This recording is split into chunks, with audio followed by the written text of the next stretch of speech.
show follows 3 different storylines, one of which is fronted by Thomas Harvey. Thomas Harvey is the person who performed the autopsy to Albert Einstein and then proceeded to steal his brain. Sir, I would like to study your father's brain.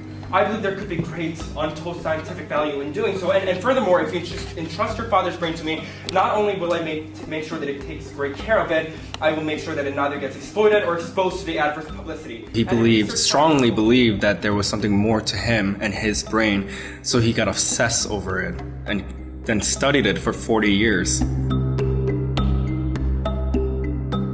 So Henry Mason is a patient who has grand mal seizures, he's epileptic, and one of these seizures has robbed him of his ability to have memory of anything that has happened to him any longer than 60 seconds. So he's a severe amnesiac. Henry. Hello, my love. Where have you been? I'm right here, Henry. I thought you'd left. Henry, I need you to really listen to me. I have to go away for a day or 2, perhaps longer. His path in the show is kind of trying to rehabilitate that problem to varying degrees of success.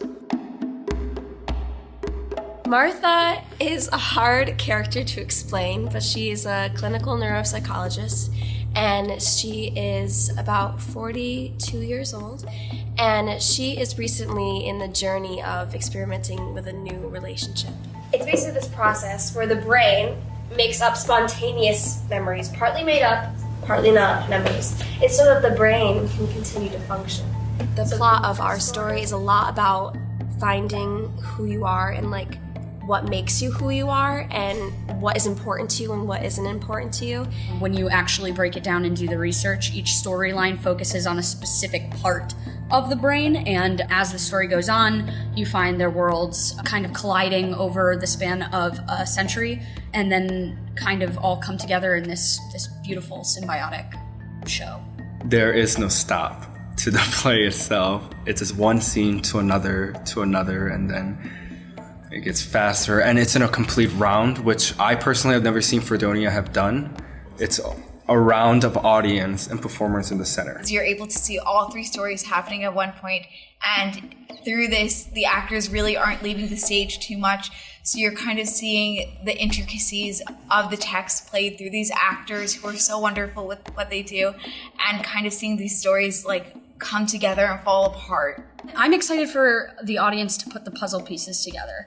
It definitely might not happen right away because the show's very complicated, but I'm excited to have audiences be thinking about this for weeks after the show is done and to be putting the pieces together in their mind. The show is in the Bartlett Theater on October 4th through October 6th.